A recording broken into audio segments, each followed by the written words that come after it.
right. I'm joined by some incredible people today on this webinar. I'm really happy to have Nick Donaldson, the Director of Growth at NAC. He was formerly the head of marketing operations, and his 4-month-old baby is 4 months old today. His child is 4 months old today. So congratulations on Thank you. keeping him alive for 4 months. There we go. He was extra adorable this morning. Adorable. And then I'm also joined by Jessica Cow, Senior Director of Marketing Ops and Analytics for F5 Networks.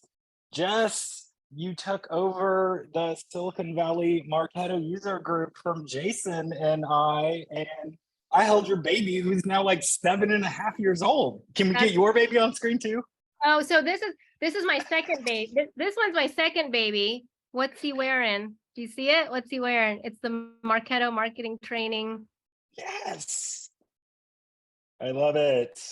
I unfortunately don't have pictures of my goats to share with everybody, but I don't think anybody really cares. No. This is Adam. Hey, right? that's the Marketo user group right there. Holding my baby. It's in my favorites. Holding my 3-month-old. Both my kids have at 3 months old has come to a Marketo user group. That's love. That's right dedication. There. Dedication to the cause right there. I am Adam Newwaterson, the Chief Product Officer here at Stack Moxie, training to survive the zombie apocalypse. You can see all my tea back there, doing the whole thing. We are all here today because we love making marketing work and actually work to deliver real results for the businesses that we're a part of. And none of that can happen without marketing operations at the center of it. So we're going to be talking a lot about relationships today. So the Stack Moxie marketing team thought it'd be cool to hook somebody up with some webinar attendees up with a date for a cross-departmental get-together with somebody from a different team at your company. So they were going to give it away to 3 people. I'm going to say whoever puts the best question into the chat is going to be who gets the special love from the team today. So be sure to put your questions into the chat as we go through this presentation. So let's kick things off with Nick. UTMs could be seen as the minor minutia of marketing. Why are they important, Nick? UTM, so you need to know what channels and marketing initiatives are working and not working, right? So if you're spending time, you're spending money on something like paid search or paid social, for example, you got to be able to tie those efforts to results. And UTMs, quite simply, are just a way that you can link those efforts, right, to those business results. Linking those paid search ads you are running or an agency is running for you, for example, to new business pipeline, right? So they're minutia, they're detailed, they're sometimes mundane, but man, like if those details aren't set up correctly and passing through the systems as you need, you're set up for a reporting nightmare. For sure. What drives engagement to a campaign is probably the most important thing that we need to be able to provide to the organizations around us, just to make sure that it's really worth the effort. You know, it could be a huge pain to post on Reddit every week. It could be like a totally hard thing to do, and it could also be the strongest driver of opportunities for your business, right? So you need to determine, when do I double down on this strategy? When do I cut it? And UTMs are core to being able to do that. So Jess, building on what Nick was just talking about, Nick and Neck was just talking about, how does this challenge build in the enterprise? Where are those bodies buried in a bigger company? Oh. Well, there you go. There's a lot. Because the thing is, you know, when we think about UTMs, right, what's the first thing we think about? We think about like the UTM generator spreadsheets, like, oh, that's it, and we just have to use it, and that's done and done. But it's actually the UTM, having what the UTMs are, that's one thing. But implementation and having it work, and then also monitoring, like, is it actually happening? Especially at an enterprise level company where, you know, so many people. We have like 100+ marketers that are using that UTM generator. We have the paid media team. We have my team. We have people on the website. There's like so many different hands that have to touch it. So I like to think about, especially in marketing operations, it's like the UTMs and the data that runs through is the water. But if you don't have the pipes set up, and if the pipes are leaking, if the pipes aren't all connected, and the thing is, just because they're connected today doesn't mean someone doesn't go and change something. Like, how do you know like all of those things are working all the way through? So especially an enterprise company, trying to wrap your hands around everything is really, really hard. And so that's why your strategy is not only what the UTMs are, but how you implement those things, how you monitor from like a people, process, and a technology standpoint. And so you have to have like double, triple fail safes to watch and look for to see if anything is leaking. And right now we hear it secondhand. We hear it's like, oh, like we ran this campaign last quarter and like, whoops, we didn't know where all of our money went. It's like, oh, I guess we had a leak now. We got to go fix it. So I think the strategy and the planning that happens up front is really important, especially when you're an enterprise company and you have to have those double and triple fail safes because stuff will leak. It will happen. You have to plan for that. You have to, yeah. And so if you have an Excel spreadsheet, anyone can just like go in and change the like formulas. Actually, we're dealing with that right now. No, absolutely. What do you do? So what do you do? we're actually toying around with like a form generator, Okay. right? Because right now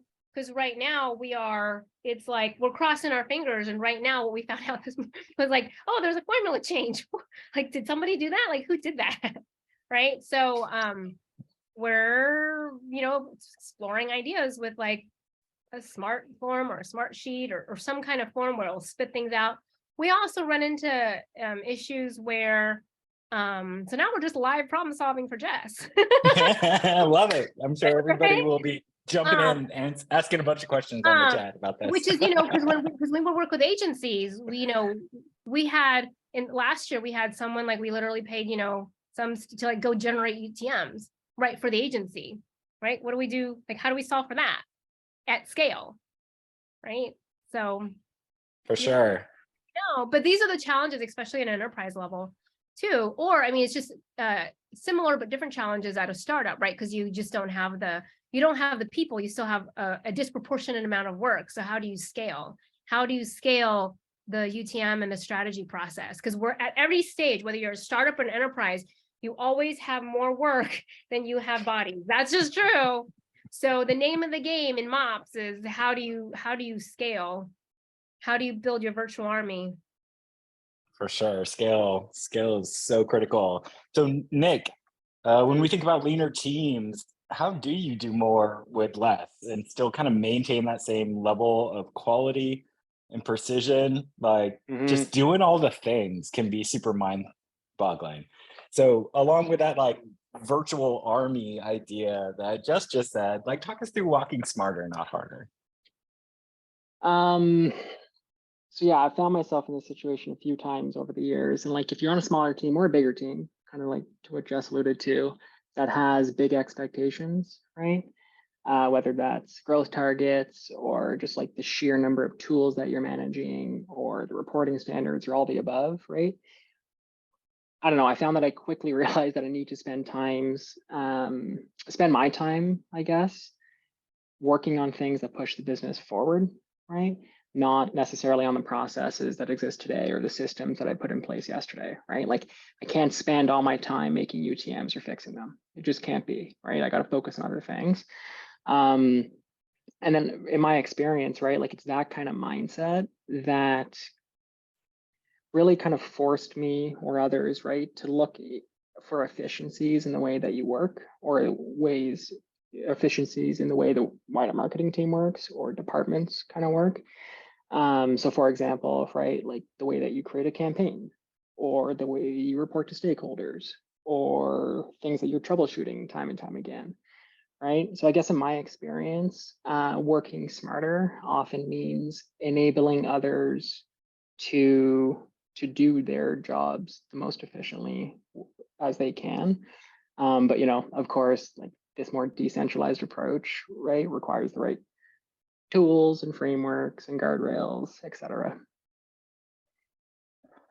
For sure. How you scale yourself in this MOPS role while still providing guardrails to the organization around you so that they stay in their lane and don't all smash into each other is super critical.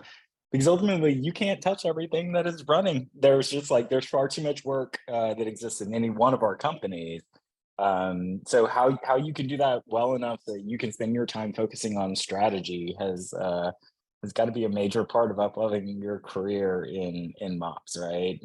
How you can always make there be less work so that you can move on to more strategic things. So we just talked a second ago about why your Excel sheet can't scale to a global organization. What are some other ways that you're helping your teams self-service their way through creating excellent campaigns? I think to what Nick was saying, it's like, we have to, we need to make sure we're not solving for today. We have to solve for where we're going to be tomorrow. I think that's kind of the difference, especially when you just touched on, like, how do you progress, as a marketing ops leader? Those are like the kind of what makes a great marketing ops leader, or how you're going to be successful with this, is to really think about where the company, or where you and the company is going to be, a year or 2 or 3, and whatever solution that you put in is going to do that. A couple of principles that I use in terms of when I think about scaling, UTMs or campaign operations, or just anything like that, which is really around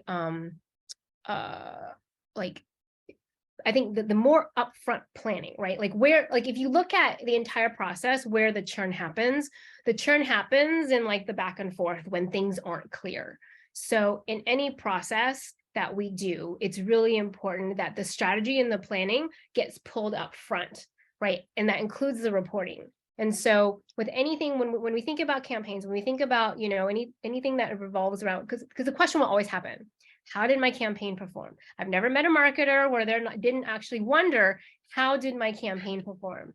So for all of those, for any kind of like what I call like a net new type, like, hey, a marketer wants to try something net new, it's always going to involve some kind of new architecture, and it'll always involve some kind of like adjustment to like the UTMs or the campaign part of it. I always start with the finish line, which is, how are you going to know that this is winning? How are you going to know that this worked? I hate the word work, but because we need to define what works means, right? You know what I'm talking about. And so I always start with that. And one of the challenges is to get our marketing stakeholders to involve us and have that conversation earlier. So that's actually one of my top priorities as a marketing operations leader, is to create that alignment and expectation with my peers to say, hey, bring MOPS in earlier, because that way we'll be able to help you answer the question that you're going to come to us later in the end anyway. And what happens is, otherwise the churn happens, right? You launch the campaign, you put it, it's like, oh wait, I need to be able to differentiate when the BDRs sign somebody up, or like if I decided to, with my marketing initiatives, right? Or like, we didn't have that set of UTMs, or we didn't have that tracking mechanism. And so I make sure that gets followed all the way through, even to the reporting and the BI team as well. And then some kind of tracking mechanism or monitoring mechanism. We have spot checks built into our processes as indicators to let us know if something has gone off the rails. Something as simple as, I know lead source is not related to anything that we're talking about, but I have a global lead source program in my system, and that is like a canary in the coal mine, because certain things have to happen for that to work. Right. And so when those things come in blank, it's a canary in the coal mine that basically is the indication that something went wrong. And that's kind of like, so I have kind of canaries scattered all throughout my Marketo instance to go beep, beep, like something is wrong. Well, I think the churn idea that you said was really interesting, or the problems happen when there is a back and forth that exists when people don't understand what's going on. So one of the things that I think about a lot is what we call living documentation. How do you, for just random question for either one of you before we keep going, how do you think about maintaining documentation that's alive? Like, one of the problems is we go in, we build this thing, we say like, this is how it's going to work, and then over here we do this project and it makes some little change, and that like impacts this artifact that we created that's sitting over here. without like continually going back and like retouching every piece of documentation every week? Like, how do you think about keeping that documentation alive and active and valid? Either one of you? Yeah. Go Yeah, ahead, so I Nick. mean, from my end, right? Like there's any core foundational process, life cycle scoring, whatever it is, there's always like a master doc, right? And this is my Bible. I go to this and it's always updated. And anyone that is in Marketo with me, right, they know that this is always updated. And if some sort of like amendment has to happen or change or addition to this program for whatever reason, right? There's just like an appendix to this document. We just capture the date, why it was changed, and then a link to where that is in Marketo or Salesforce. So I don't know. It's been working for us. It's not it's nothing too crazy, but that's the routine about that you, I've gotten Jess? into. Well, I mean, where we are at is we're in the middle of a digital transformation. So everything is changing all the time, all day, it's changing a lot. And so, I would like to say that our documentation is there, but that's not there because it isn't. But the philosophy that I use is I do training, record, well, not me, but my team has training and recording videos of the core principle or philosophy, right? Like, so I have a core Marketo architecture philosophy around lead scoring. This is the principle of which it works because the goal is to get them to understand, right? And in Marketo, you can't, and one of the things that I'm challenged with is like, you can't possibly document every possible thing. It's like you said, it's a living, breathing thing. So there's two ways that I combat this, which is the goal. The goal is to get people to understand the philosophy, right? And then the second piece is the philosophy that I have and the way that I architect is that it is like, if you were to describe it as art, it's minimalism and simplicity. And so our programs, everything from nurtures to lead scoring to how things are done, is done in a way, is intended and built in a way where if you were a decent Marketo person, you could go in there without documentation and the logic is so clean, you can follow it. Right. So we do a couple of different things for like life cycle or for for our opt-in process. It's done in a lucid chart because it just makes more sense to be done in a lucid chart. Right. You can imagine like trying to word and write out all the words. It's hard. Like with the lucid chart and with some eyeballs going into looking at the programs, you should be able to figure out, and then an explainer video. That's kind of how I've done it. I know people love documentation, but I also my goal is I try to build my team. And maybe this comes from the fact that I was a consultant. As a consultant, I would be dropped into any Marketo instance. You just got to go figure it out. And so I tend to like to hire people where they can go figure it out. Yes, you can have a document. Yes, there needs to be external documentation, which explains it to the non-marketing people. But that's what I focus my efforts on documentation is for the external folks. For the MOPS folks, my expectation is like, you can watch a video and you can look with your eyeballs and you should be able to figure it out. And if you can't, then maybe you shouldn't be on my team. Yeah, we had some pretty significant documentation, 10 pages or something like that about a particular process. And when we actually needed to run that process, it was like, wow, this documentation is way too long to be efficient to help people actually do this because there's too much information in it. But hey, this was like a path, a rabbit hole that I just took us down. Happy Valentine's Day. Okay, so we talked earlier about why UTMs and tracking engagement is super important. Jess, you speak a lot about geek speak to C-suite speak or C-speak. How do you shift thinking about UTMs from minutia, just something that marketing has to do, to being a driver for the business? Yeah, and when I speak to the C-suite, we never mention about UTMs, and that's what I try to get the teams like, oh, the UTMs aren't being captured correctly. It's like, I'm like, at the marketing executive level, they don't understand what that means. It doesn't mean it's important. And I think one of the key marketing operations, like a leadership skill, is to be able to translate all of that geeky speak. In order to move up, you need to be able to translate and communicate that to your executive leaders, what it is, what you're doing, and why it's important, because it is extremely important. And that is really about ROI, understanding how your campaigns are performing. Where are these people coming from? What initiatives? You've given me $50,000 to spend on LinkedIn. What happened to it? Where did it go? How do I understand, was it are these driving the right leads that are going to turn into pipeline? How are you going to know that? It all comes down to UTMs. How do you know if you're going to run an initiative? Should you spend a lot of time getting your BDRs and sales trying to push this executive roundtable, or should you go and spend money on an agency that's going to help bring you those C-level people? You're not going to be able to do that unless you have UTMs. Right? All of those questions are predicated on a UTM strategy, implementation strategy, and reporting strategy. But nowhere in the conversation with your executives do we ever use the word UTMs, right? It's really about, at the end of the day, all marketing executives like, I give you money.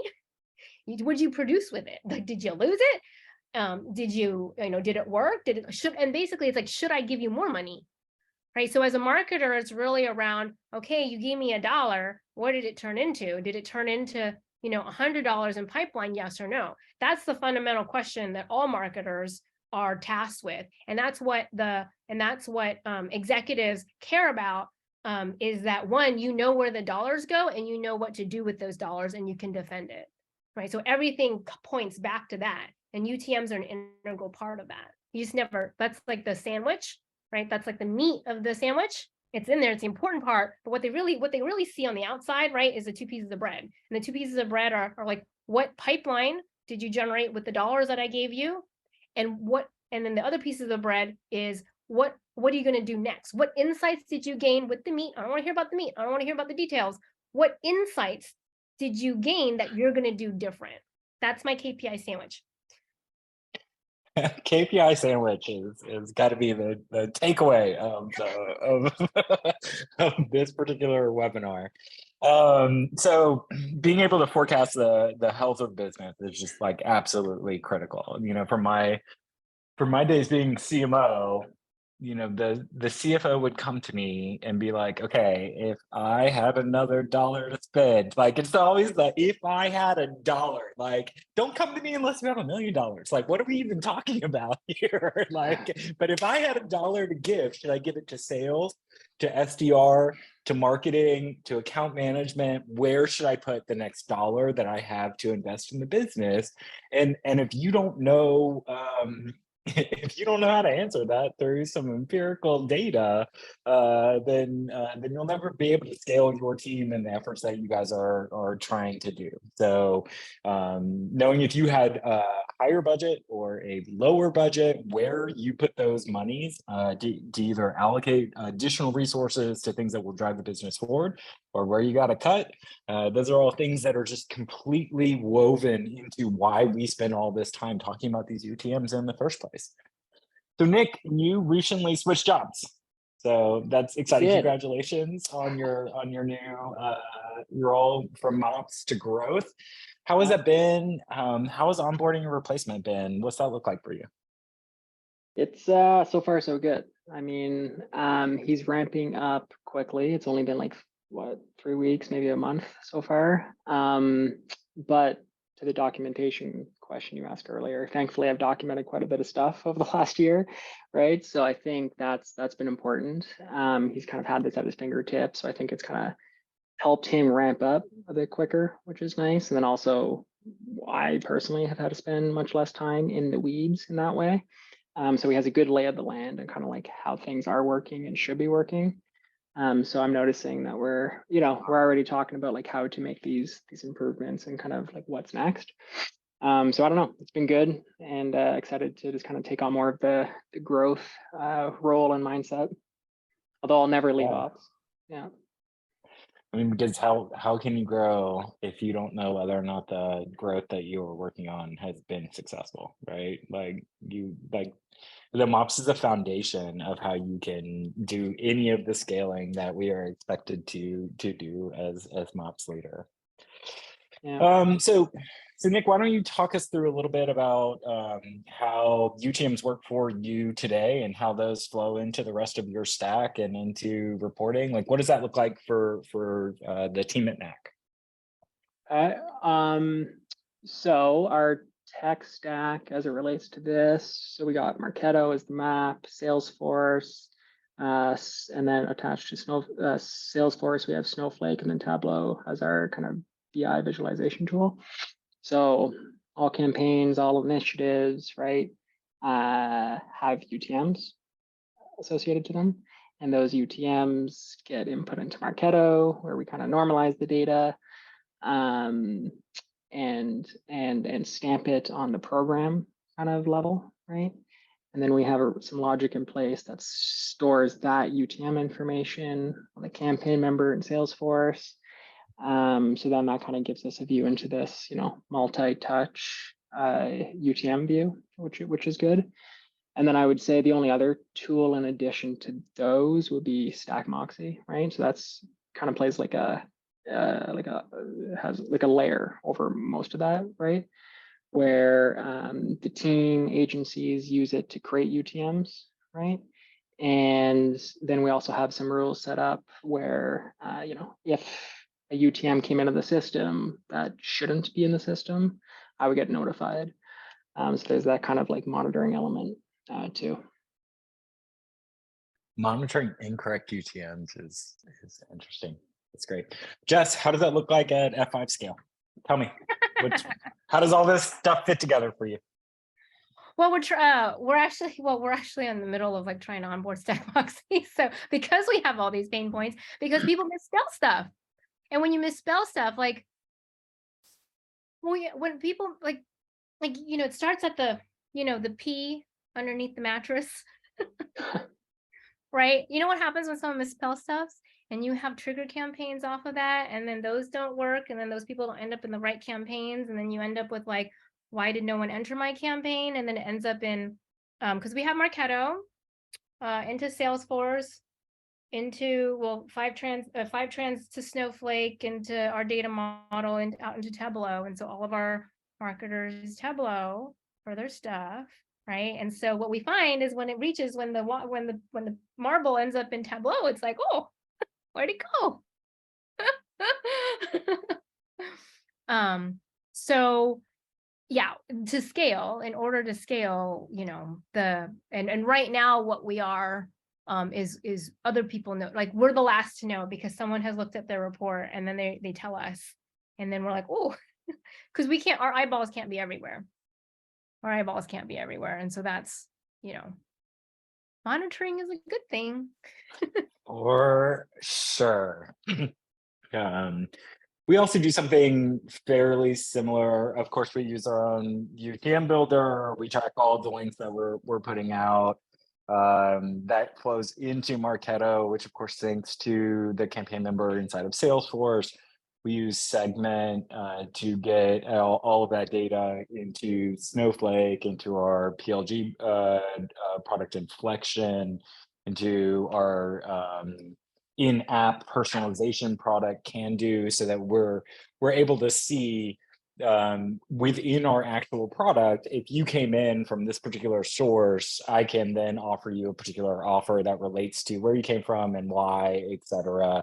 So we have a closed loop around how we're generating people into our product experience, and then how we are like continuing to engage them through the things that we know they are interested in. So Nick, mops can get a bad rap sometime, man. They can be the no team, right?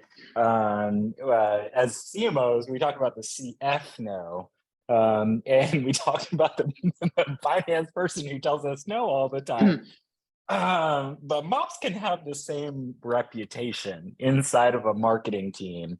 So, I've heard marketers kind of just lambast marketing operations people for caring more about the process than the message or the thing that marketing is really trying to do. So, like, how have you over your career seen that friction come in, and then what do you do to kind of help foster better relationships with the teams? I've never seen friction. No, I'm kidding. Never. It hasn't happened. So it's been in a few places, right? Many, I would say. So like one would be SLAs focused, right? So like this could be an SLA with other teams on the marketing team, or SLAs with other departments, right? Like it's something easy to nip in the butt. But that often I don't know, I would find myself saying no because of that sometimes. Bit bigger picture would be like misaligned priorities, right? So for example, this might be a bit more like department versus department, right? More like competing priorities.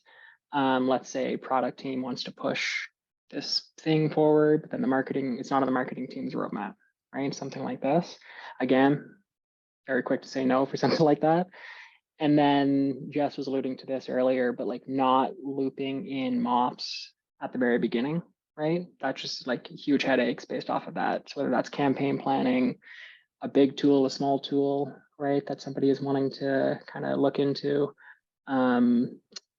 pain points for sure based off of that. So I don't know. It's usually around like communication and just like transparency, I would say. But then actually to your point of like what helps the friction, transparency every time, right? So regardless of the strategy that I would try to implement, right? So like if maybe it was, I want to create a plan or a roadmap, right? I'm going to communicate that widely and get a lot of people's opinions on it. Or if I wanted to document a new process, again, share widely, right? Get people's thoughts on it. Or if I was working on a new process, right? Again, get people's opinions on it. So I think it's something simple, but it's key to a working relationship. All right, Jess, we're about to go on to answering some of the questions that people have in the chat. But before we do, tell me the mopes, nopes. How do you help the marketing ops team not be the no people? Yeah. And this is something that, you know, through lots of experience of saying no and it not working, right? We've never experienced that before. So I've come to two things, and it's actually something that Nick alluded to as well, which is one, I create a roadmap of my priorities and I get buy-in from my manager's peers. Because then that way, right, we're all agreed that these are the priorities they've already agreed upon it. The second way is that we lead our stakeholders to the answer no. Because like if we say no, if me and my team literally say the word no, then it becomes a power struggle, then becomes like we're the bad guy. But it's leading them to their conclusion of no, so they either don't ask the question or they come to the conclusion themselves. And that is a couple of different ways, which is here's the prioritization of what we have going on. What would you like us to deprioritize and move? And how can you help us get the buy-in? Because this is what everyone else has agreed on, right? And so then they can either decide, do we want to go that route or not? Or, you know, basically through a conversation, many conversations in alignment, it's getting them to come to the conclusion of no. It's not from us saying the word no, because that just ends up in then the question, it just doesn't stop. It doesn't stop. Yeah, right? Yeah, for sure. As a product leader, I now manage a backlog of a product, right? And so I have 100 things that we could go work on this week, and I'm always just trying to like get to the most next important thing for us to go tackle, right? So there are so many things we could do at any one time, but there's a finite amount of resources. We have a specific amount of capacity, and it's my job to plan out what we can actually accomplish to deliver the results for our team that we need to deliver, right? And so I think that is so similar to what MOPS does. And I think the most important thing that you said out of that, and we're going on to the QA next, but the most important thing that you said out of that is, here's my list of priorities. What do you want to take away? Because this is what we've agreed to go get done. These are the things that from our quarterly planning, we said were the most important. So if we want to add new things into this, what are the things that we're going to deprioritize? We'll get to the next quarter instead. All right. I think it's Raina asked, how do you scale reporting on UTM? It's easy at the lead gen level or first touch reporting, but how do you look at multi-touch for UTMs throughout the sales funnel? Who wants to take that one first? I can take it. Well, I mean, huh? Yeah, go for it. Okay. So here's my opinion. Here's my 2 cents. Where I think, right, attribution in my mind, and maybe you'll talk me out of it, but attribution to me is different than UTMs. Like those are two separate things. The answer to 2 separate questions. UTMs is, can I track where something came in from, right? And it's a one-to-many relationship, right? I can be a part of many programs. I can come into LinkedIn from one place, organic through another place, sales through this other event or whatever, right? Like that's UTM's is sourcing, like where did I come from for this particular thing? Attribution is tangentially related to that, but attribution is a different thing. Attribution is about associating dollars is tying, like the person ties the program, the marketing program tactic to the dollars. And attribution, that's when we get into attribution models. How are you collecting the data? What model are you using first touch, last touch, W shape, linear, et cetera, et cetera, et cetera. So in my mind, those are two separate things. One is a tool, like the UTMs is a tool to feed into how you're going to answer the attribution question.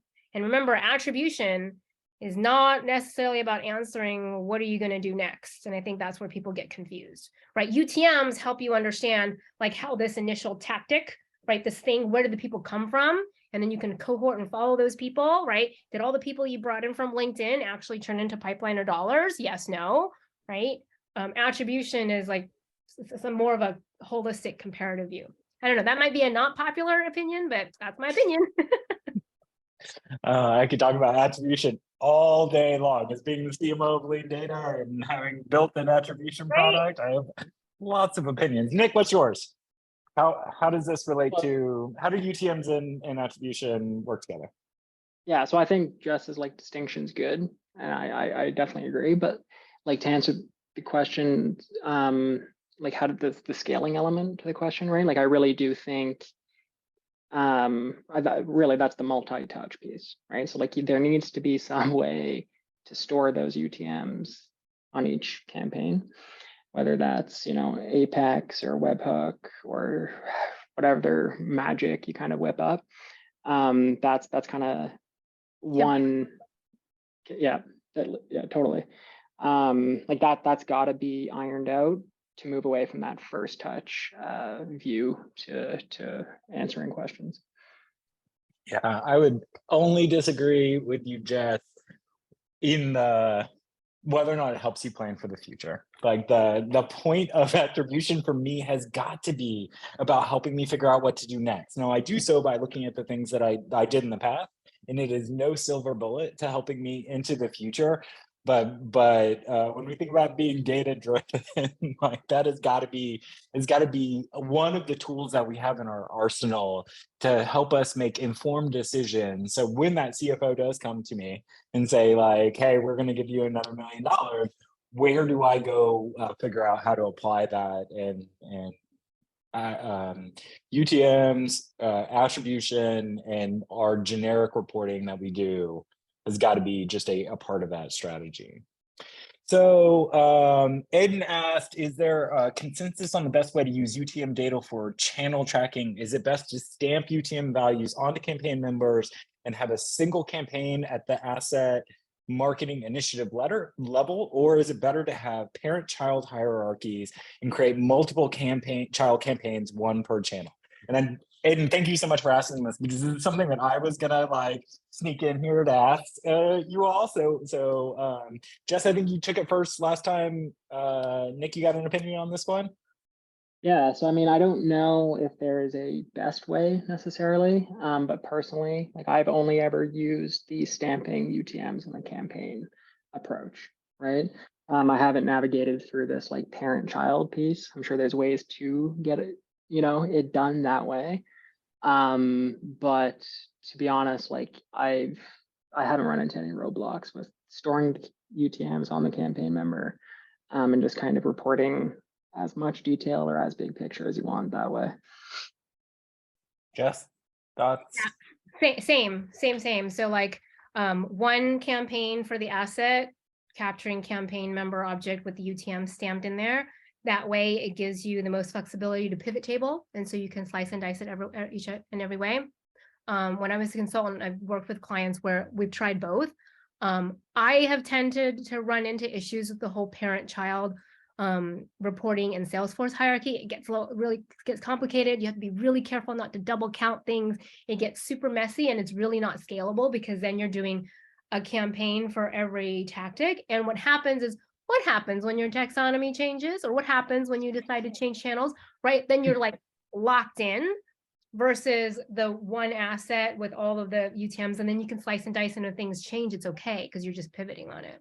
So remember, thinking about future, right? Thinking about like, your naming convention will most likely change during your tenure, wherever you're going to be at, and how is that going to be impact, your reporting. Adam, you have no idea what I'm talking about with that. You've never experienced that. I've done it both ways in the past too, is my answer to this. I have, we've created one campaign for the particular piece of asset, and then multiple campaigns underneath it for each major source that we push that asset out to. And it was a lot more work than just having a single campaign. And I don't know that it provided me with any greater insight into the information than I would have had through what you two have already described, where I've just got a campaign. And then, it depends on which attribution product you are using as to the way that operates. But personally, I would select an attribution product that like pushes the value onto the campaign object, and then you can easily look at that object and then see across all of the people that are underneath it what the various pieces of that are. Or I guess it even like pushes it on the campaign member object, and then you can roll those out by particular sources, etc. Okay, so we have, this is a long one, but it starts off with a fun thing. So bear with me. It's going to take me a few seconds to read this. UTM police, question on any advice on handling data quality objections. Joined a new organization that was not properly tracking UTMs. After getting tracking set up properly, I'm still dealing with the lingering perception that the tracking doesn't work or there's missing data, and that's why there's not a return on investment. So of course, everything is working, but it's just got to be the reporting that's the problem. For example, I might not be seeing ROI in a very trackable channel like paid search. The leads aren't converting into revenue with this approach. It's easier to question the data quality than rethink the strategy. So how do I build trust that this data is accurate now when historically it hasn't been the case? Who's going to start us off with that one? The approach I would take would just be like map the lay of the land, right? Like what was the old state? What is the new state? Provide a visual, right, on like what was wrong with this state and what was fixed and what this new state looks like and how it should behave, right? And then more importantly, just some examples on questions that we'll then be able to answer based off of this new state. I don't know, more of like a comparison kind of angle. So, so what I've done is, in partnership, sat down with said stakeholder and said, great, we're going to figure this out together. Let's see show me the data that you're looking at, that where you are drawing the conclusion, like what data are you looking at that leads you to the conclusion that this data is not accurate? Because I think very effective. Yeah. Short. Usually what happens is they have no data. The real answer is they have no data. Right. They just feel like it doesn't work. Right. And so we get that question. We get that question a lot. Right. It's like, oh, like things aren't happening. This isn't entering into this isn't happening properly. People aren't MQLing. Great. Can you send me the link to the lead that isn't MQLing? Where is it? Okay, great. When you find it, let me know.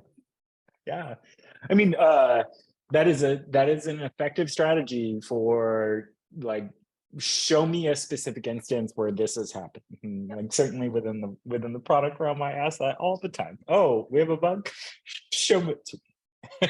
Okay, I can go solve that if there's something real. But if it's about feelings, then there's got to be a different way to work with them.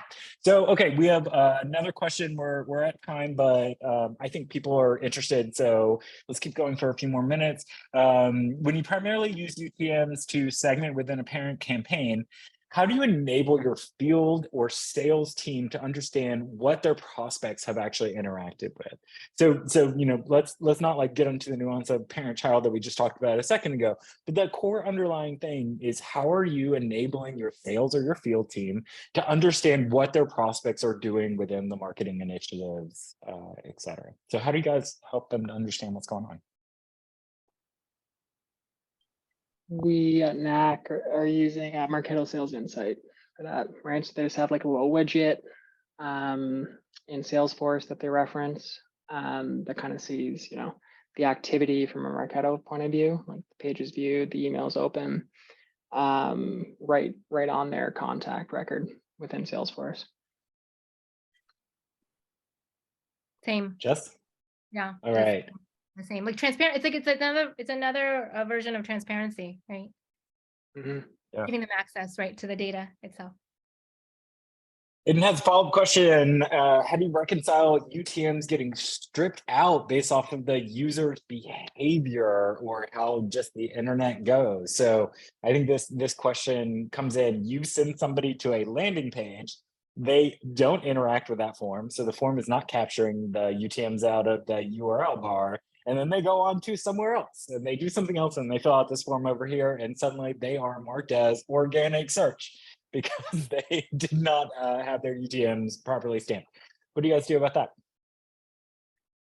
In my previous days when I used to work at Digital Pie, and I believe it's still free, there's a so there's two parts to this question. Is it cookieless world? That's different, right? Because if you don't have cookies, then you're kind of, you know, that's a different thing. There's different solves for that.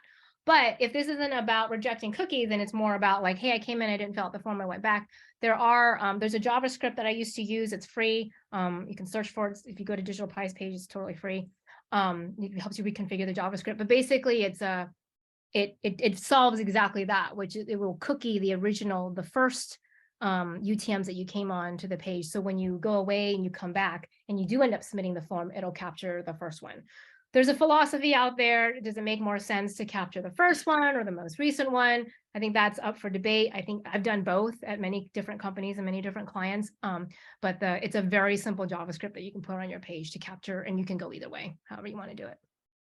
Nick, you got more there?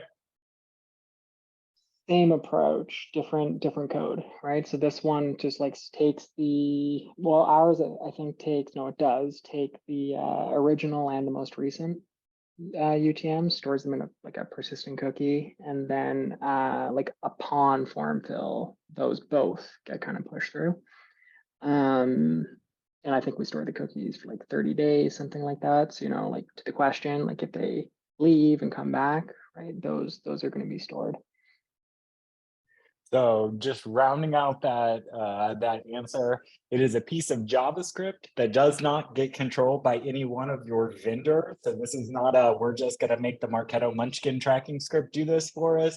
It's a separate piece of JavaScript. You just load it through your Google Tag Manager or through your web ops team. They put it on the pages and it essentially captures the UTMs as people come in. It writes them onto a cookie that lives on their particular computer. And then when they do something else in the future, it loads that data through that form, or once they're a known person, then it loads the data through their user record and into your marketing automation platform. Okay, so that is the questions that we have. As we wrap things up for today, everything that we've talked about is about transparency, about communication, about trust in data. So how do you all ensure with your teams operational excellence in campaign operations? So important. So important. I mean, it's a huge question, right? Like it's a really big, open-ended, ambiguous question, but like, how do you even tackle the idea of quality and Accountability. excellence? Accountability and setting clear expectations. And I think it's setting clear expectations on outcomes, which is, as a leader, right? It's, you know, I default to the how, right? How I would do this, but not everyone is built the same way, especially when you have global teams that span multiple continents, multiple time zones. And so what I've had to pivot to is setting what the expectations are, the expectations of the outcomes are. and also the consequences of those things not happening. Because we can do the, here, you got to follow the QA checklist. We can do the, you must have a second person QA. We can do the, can you please, for the love of God, run a test and check your work. If someone else has figured out a more effective way, please do let me know. But what I've pivoted to is the expectation is that the quality of the campaigns that come out is pristine, because there's no reason why there should be errors if 2 people are checking it. There's no reason, if this is the training and here's the QA list and here's this, it's the accountability that when you launch a campaign, the expectation is these are done, and then also consequences. You get 1 free pass. Otherwise, your Marketo Smart Campaign activation privileges will be revoked. And that's going to be a lot harder to do your job, and you're going to have to build that into. So there has to be skin in the game for the other person. Especially at a you know, with 1 to 2 people, I think it's very different. For, you know, I have probably 15 people on my team, you know, at 30, but like for campaign operations, a fairly large number. It's just a different, it's a different way of trying to get to campaign operations excellence. So Nick, in your new role in growth, you know that the team can't just make dumb mistakes and mess up your ability to like prove that you're doing a good job in your role. So how are you thinking about operational excellence?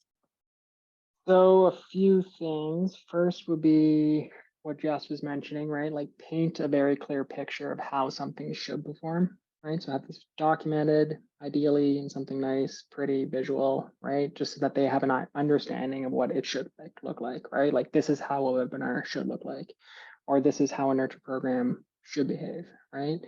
And then I think from like a MOPS point of view, we talked about this before, but making sure that there's the guardrails, right, again, in place, so that if someone, I don't know, let's say created a wrong UTM, however that might have happened,